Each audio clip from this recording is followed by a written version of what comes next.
దశాబ్దాల తరువాత Indian census system పూర్తిగా ట్రాన్స్ఫార్మ్ కాబోతోంది. కోవిడ్ కారణంగా వాయిదా పడిన జనాభా గణన 2027లో భారతదేశ చరిత్రలో మొట్టమొదటిసారిగా సంపూర్ణ డిజిటల్ ఫార్మాట్ లో నిర్వహించబడుతుంది. కేంద్ర హోం వ్యవహారాల సహాయ మంత్రి నిత్యానంద రాయ్ గారు లోక్ సభలో ధృవీకరించిన వివరాల ప్రకారం ఈ మెగా ప్రాజెక్ట్ ను 2 ప్రధాన దశల్లో పూర్తి చేస్తారు. ఈ ప్రక్రియను 2 దశల్లో పూర్తి చేయాలని ప్రభుత్వం నిర్ణయించింది. మొదటి దశ అంటే గృహాల జాబితా. గృహాల గణన 2026 ఏప్రిల్ నుంచి సెప్టెంబర్ మధ్య జరుగుతుంది. రెండవ దశ ప్రధానమైన జనాభా గణన ఫిబ్రవరి 2027లో మొదలై మార్చి 1, 2027 వరకు గడువు ఉంటుంది. ఈ సెన్సస్ లో సాంకేతికతతో పాటు సామాజిక అంశాలు కూడా కీ రోల్ పోషిస్తున్నాయి. Cabinet committee on political affairs నిర్ణయం ప్రకారం ఈసారి గణనలో కుల గణన కూడా తప్పనిసరి. అలాగే వలస డేటా కోసం వ్యక్తి పుట్టిన ప్రదేశం, చివరి నివాసం, వలసకు గల కారణాలకు సంబంధించిన వివరణాత్మక ప్రశ్నలు అడుగుతారు. గణన సమయంలో ప్రతి వ్యక్తి ఎక్కడ ఉన్నారో అక్కడి నుండి సమాచారాన్ని సేకరిస్తారు.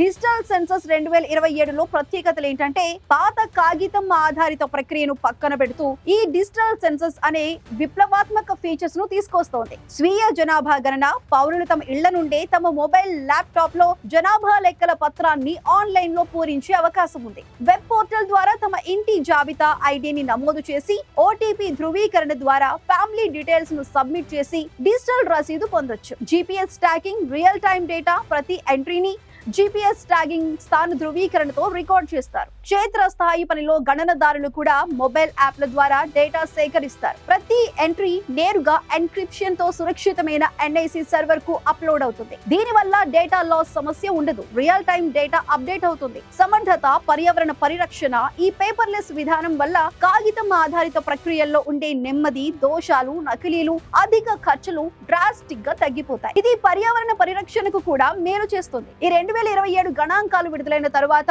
వేగవంతమైన విశ్లేషణ సాధ్యమవుతుంది. ఈ ఖచ్చితమైన డేటాను 2029 పార్లమెంటరీ నియోజకవర్గాల పునర్విభజన, అలాగే నిధులు, సంక్షేమ పథకాల మరింత సమర్థవంతమైన కేటాయింపు వంటి కీలక జాతీయ నిర్ణయాలలోకి నేరుగా ఉపయోగించుకోవచ్చు. భారతదేశం పాలనా పారదర్శకతకు ఈ డిజిటల్ సెన్సస్ ఒక నిదర్శనం కానుంది.